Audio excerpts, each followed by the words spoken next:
Classic cars attract many wonderful things, admiration, nostalgia, and unsolicited advice from strangers at petrol stations. They also attract myths, persistent, confident myths, the kind delivered by someone who hasn't owned a classic car since 1987, but feels very strongly about it. So, let's gently put a few of these to rest. First myth: classic cars are incredibly unreliable. This one usually comes from someone driving a modern car with 3 warning lights on and a software update pending. The truth is, most classic cars are very honest. A classic Mini, a Triumph, or an old Mercedes will tell you exactly what's wrong, often audibly, sometimes aromatically. Modern cars, by contrast, prefer vague threats and cryptic symbols. Reliability isn't about age, it's about maintenance, sympathy, and occasionally accepting that Italian electrics have personality. Second myth: you have to be rich to own one.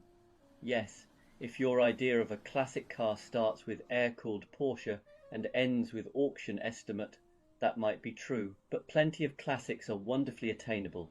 An old MG, a Rover, even a slightly scruffy BMW from the 90s can be cheaper to run than a modern finance agreement. The real cost isn't money, it's time, patience, and the willingness to Google things like, why does it only do this when it rains? Third myth: classic cars are terrible to drive. This is usually said by someone who expects a 1970s Alfa Romeo to feel like a new Golf GTI. Classic cars don't isolate you, they involve you. You feel the steering, the road, the decisions you've made in life that led you to this moment. And once you recalibrate, many classics are an absolute joy. There's a reason people still talk about how a Porsche 911 feels, or how delicately a well-sorted MG flows down a country road. Next myth: they're just toys for old men. Yes, there are flat caps, but there are also young owners, artists, engineers, and people who simply like things with character. Classic cars aren't about age, they're about taste, and possibly stubbornness. Anyone who keeps a Lancia running in the modern world is not clinging to the past, they're committing an act of quiet rebellion. Another favourite: classic cars are bad for the environment. This one's more nuanced. Yes, they're not exactly carbon neutral, but most classics do a few thousand miles a year at most. They're repaired, reused, and kept alive rather than scrapped and replaced every 3 years. Sustainability isn't just about what you drive, it's about how often you replace it. A well-loved old Volvo, still going strong, has arguably done its bit. And finally, the biggest myth of all: classic car ownership is stressful. It can be frustrating, yes, but stressful. Only if you fight it. Once you accept that a classic car operates on its own schedule, something shifts, you stop rushing, you listen more, you plan better. In a strange way, these old machines teach you to slow down, and that might be their greatest gift.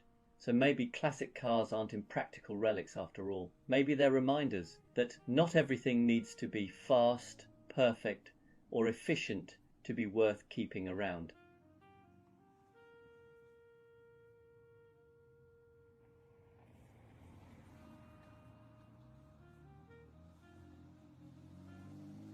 There's a lot of talk these days about electric cars. They're sleek, they're quick, they're silent. A bit too silent, if you ask me. And every week someone asks me, so are you getting an EV yet? And every week I give the same answer, eventually, but not yet, not for the moment. Because here's the thing, I quite like a car that sounds like a car. I'm not ready for something that hums quietly like a very patient washing machine. When I press the start button, I still want a little drama. Maybe a grumble, maybe a cough, maybe a gentle reminder that pistons are doing something vaguely heroic under the bonnet. My friend's Tesla starts with all the emotional expression of a smartphone waking up from a nap. Is it efficient? Absolutely.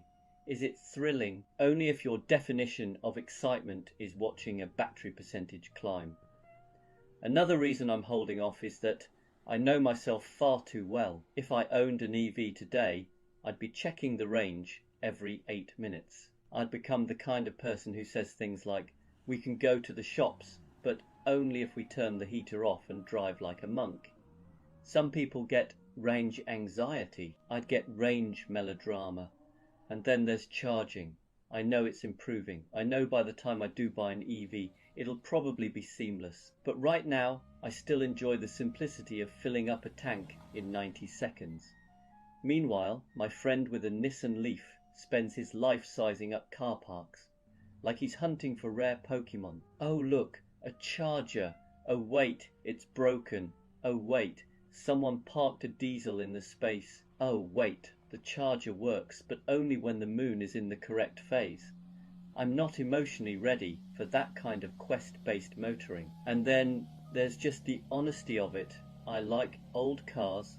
I like the smells. I like the quirks. I like turning a key instead of pressing a button that makes the dashboard light up like a Christmas tree. When I drive my old Porsche, or even a scruffy 90s hatchback, there's a sense of connection, a little mechanical handshake between me and the machine. It's messy, imperfect, wonderfully analog. EVs are brilliant at many things, but messy and imperfect is not their design philosophy.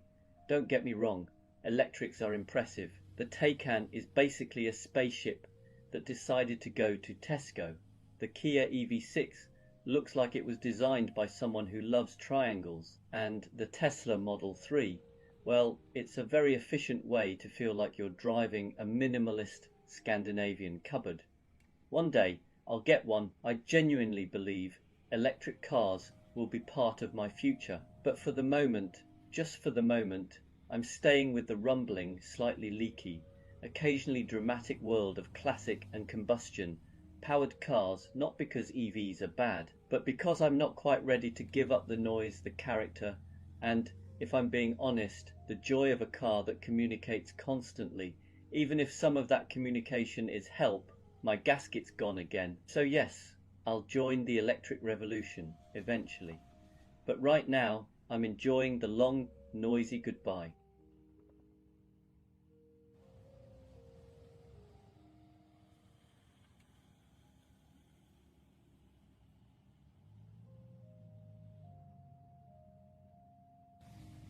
There's a strange calm that lives inside every classic car.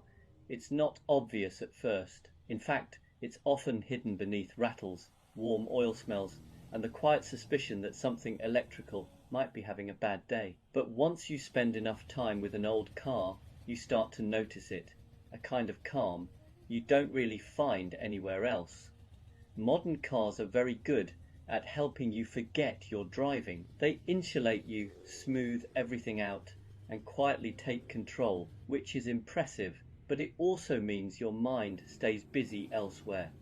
In a classic car, that doesn't happen. Whether it's an old Porsche, a slightly dramatic Alfa, or a charmingly unpredictable Citroën, the car keeps you present. You feel the road through the wheel. You hear the engine thinking out loud. You're part of the process. And that's where the calm starts, because when you're paying attention to something real and mechanical, your thoughts stop racing ahead. You're not worrying about tomorrow's to-do list while guiding an old BMW through a corner or waiting for a carbureted engine to warm up properly. The car gently insists that you stay right here, not in a forceful way, just enough to bring you back. There's also comfort in the honesty of it all. Classic cars don't pretend to be perfect. A Land Rover will tell you exactly how it feels about potholes. A classic Mini will remind you that speed is optional and enthusiasm is not. Even something elegant like a Jaguar has no problem letting you know when it's had enough for the day. And somehow that honesty is soothing. You stop expecting perfection. You stop rushing. You adapt. And then there's the pace. Old cars move through the world differently.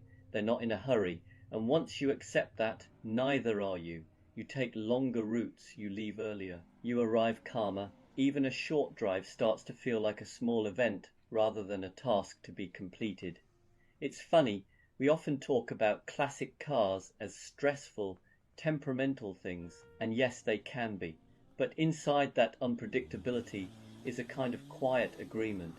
If you treat the car gently, it will do the same for you. It teaches you to listen, to ease off, to respond rather than react. So maybe the calm inside a classic car isn't something built into the dashboard or hidden under the bonnet. Maybe it's what happens when a machine slows you down just enough to notice where you are, what you're doing, and how good it feels to be fully there. And in a world that's always rushing forward, that kind of calm is quietly priceless.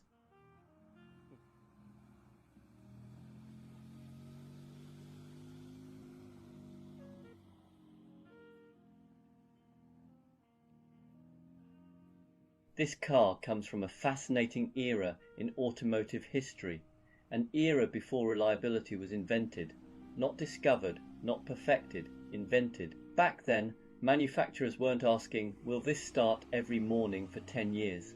They were asking far more important questions like, does it feel alive? Does it sound interesting? And can we make this with slightly thinner metal to save a few francs? And honestly, I respect that. I am not talking about a specific car. I am talking about cars from this period, whether it's a Citroën, an Alfa Romeo, a Triumph, or something equally optimistic. These cars were built with a very different philosophy. They weren't designed to be invisible appliances. They were experiences.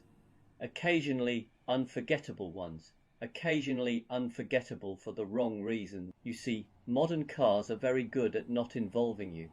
They isolate you from noise, vibration, effort, and responsibility. Old cars do the opposite. They involve you in everything. Every vibration is feedback. Every smell is information. Every new noise is a conversation starter. Take a French classic, for example. A DS21 doesn't break down. It expresses itself. The suspension isn't leaking. It's redistributing hydraulic enthusiasm. The electrics aren't faulty. They're simply having a philosophical disagreement. British cars, of course, have their own charm. A Triumph or an MG doesn't fail. It reminds you that optimism is an essential part of ownership. You don't turn the key expecting certainty. You turn it hoping today is a good day. And when it starts, you feel like you've earned it. Italian cars are even more honest. An Alfa will tell you exactly how it's feeling, usually loudly and at high revs. It may not be reliable, but it will be passionate about it. And if something does fall off, you're almost impressed it stayed on for this long. The thing is, these cars were built before reliability became the goal. Back then, character came first. Engineering was brave, sometimes reckless, occasionally brilliant, and only loosely concerned with the future owner's sanity. And yet, this is the important bit, we forgive them. We forgive the cold starts that feel like negotiations. We forgive the warning lights that don't really warn you of anything. We forgive the way a simple drive somehow becomes a story. Because when a car demands a bit of patience, it gives something back. It slows you down. It makes you pay attention. It turns driving into participation rather than transport. You don't just arrive somewhere, you experience the getting there. So yes, this car was built before reliability was invented, but it was built after charm, personality, and joy had already been perfected, and sometimes that's a trade-off worth making.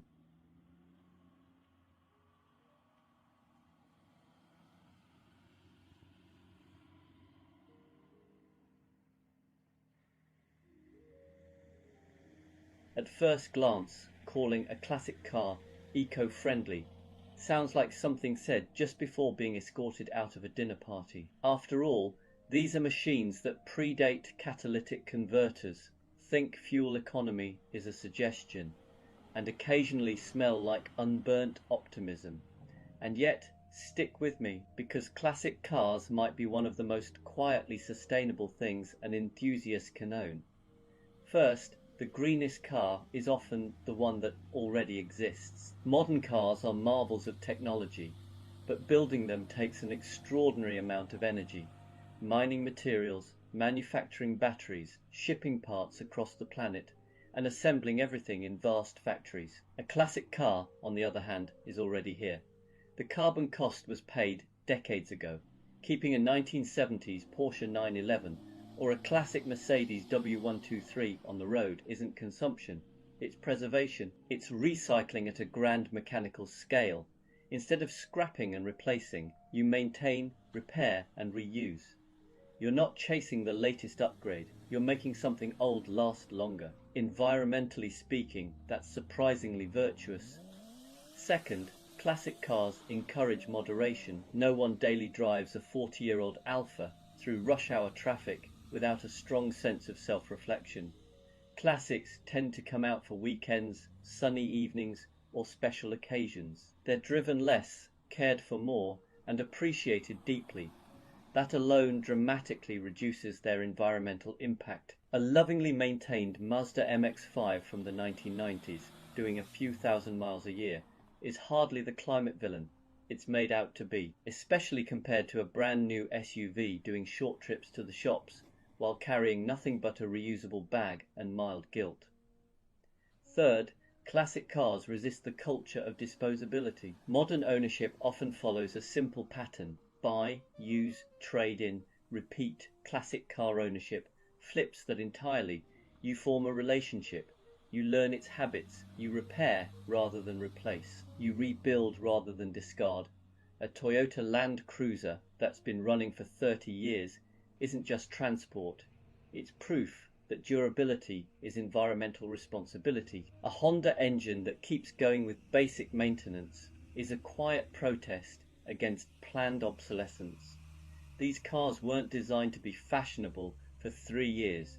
They were designed to endure. And yes, let's talk about the word investment. Not every classic car is going to fund your retirement, and that's probably for the best. But many classics hold their value precisely because they're not being churned through a rapid consumption cycle. A well looked after BMW E30 or early MX-5 isn't a depreciating appliance. It's a long-term asset that rewards care, patience and restraint. So no, classic cars won't single-handedly save the planet. They still burn fuel, they still make noise, and they still occasionally drip oil in a way that feels personal. But they represent something modern life is desperately short on: longevity, repairability, and respect for what already exists. In a world obsessed with the new, the fastest, and the disposable, choosing to preserve and enjoy an old machine might be one of the most quietly eco-friendly decisions you can make. Plus, it looks better than a spreadsheet.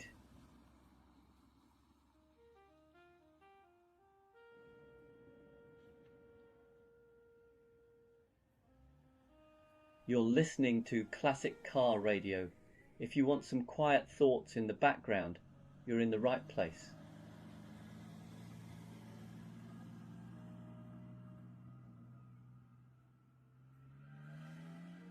There are plenty of complicated ways to feel better in life.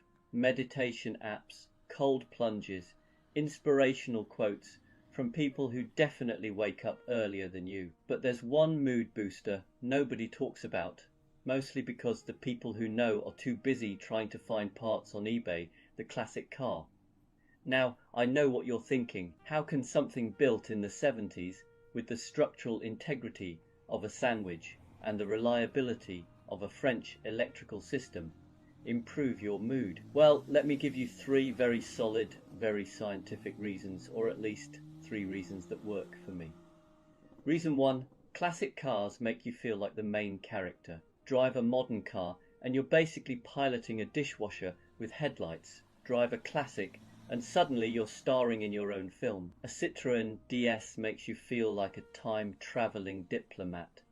A Triumph TR6 convinces you you're more charming than you actually are. And a Porsche 928, well, that just makes you feel like you should have a yacht, even if the closest thing you actually have is a kayak from Decathlon. There's something magical about the way old cars look, smell, and sound. They give you instant character development. Even your bad hair days look intentional when you're climbing out of a 1970s Alfa Romeo. Reason 2, classic cars force you to slow down, and slowing down feels good. It's impossible to be stressed while driving a Morris Minor. The car simply won't allow it. Try rushing and it will respond by quietly shaking its head and possibly removing a piece of itself in protest. Modern cars make everything too easy. Half the time you don't even feel like you're driving, you're supervising. But an old car demands your attention in a way that pulls you out of your head and into the moment. You have to listen, feel, and occasionally bargain with it. And in that process, everything else, deadlines, notifications, the existential dread of why did Sharon schedule another meeting, fades away. It's mechanical mindfulness, but with better smells. Reason 3. Classic cars create tiny adventures. Without even trying, you don't take a classic out just to buy milk. You take it out because maybe the sun is out, maybe you finished work early, or maybe you're feeling particularly brave and want to see if the old electrics are in a cooperative mood. Even a simple 5-mile drive becomes a story. Maybe you meet someone at the petrol station who used to own the exact same MGB, but in mustard yellow. Maybe someone gives you a thumbs up, which counts as more social interaction than you usually get in a week. Or maybe, just maybe, everything works perfectly, and you spend the whole journey grinning like a child because your 40-year-old Volvo hasn't made a single alarming noise. Classic cars transform the ordinary into the slightly ridiculous, the slightly magical, and the definitely memorable. And that's good for the soul. So yes, they break, they leak, they squeak, and occasionally they demand rituals you can't explain to normal people. But they'll also lift your mood faster than any wellness practice I've ever tried. Because when you're behind the wheel of something old, whether it's a Beetle, a Jag, or some questionable French masterpiece held together by enthusiasm and rust, the world feels lighter. You feel lighter, and sometimes that's all the therapy you need.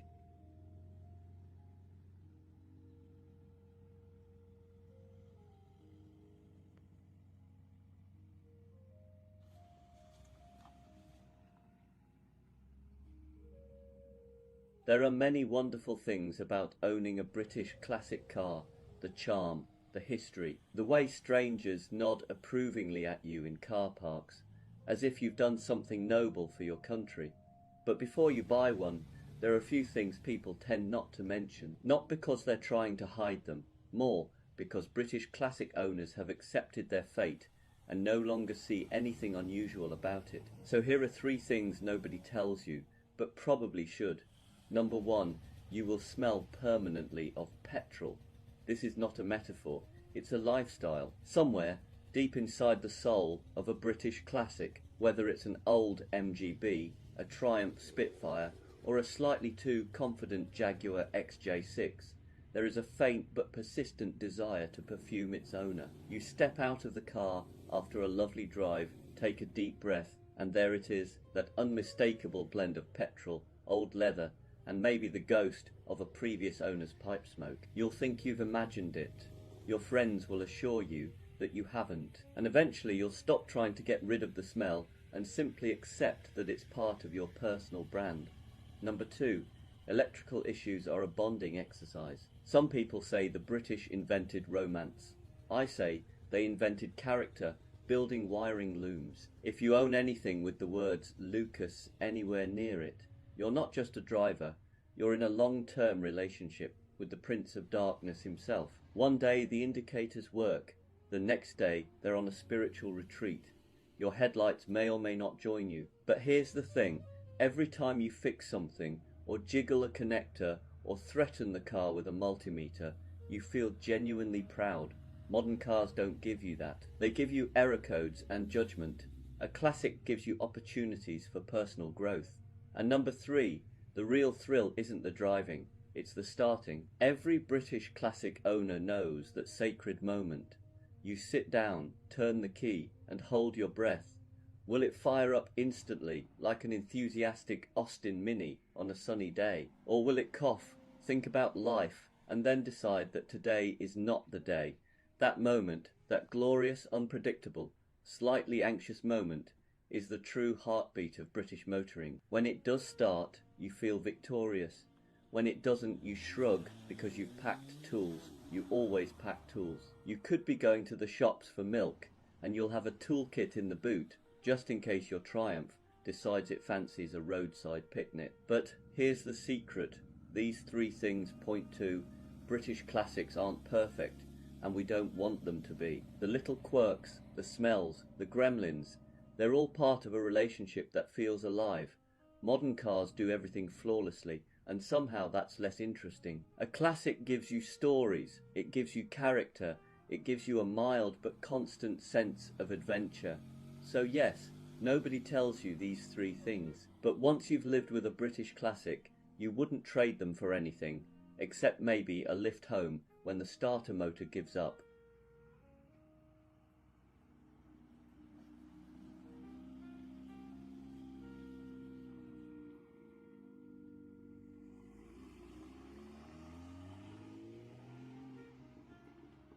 There's a funny thing that happens when you spend time with an old car. You start off thinking you're the one looking after it, keeping it running, coaxing it through its quirks, forgiving it for the odd rattle or drip. But eventually you realize something else is going on. The car is teaching you something too.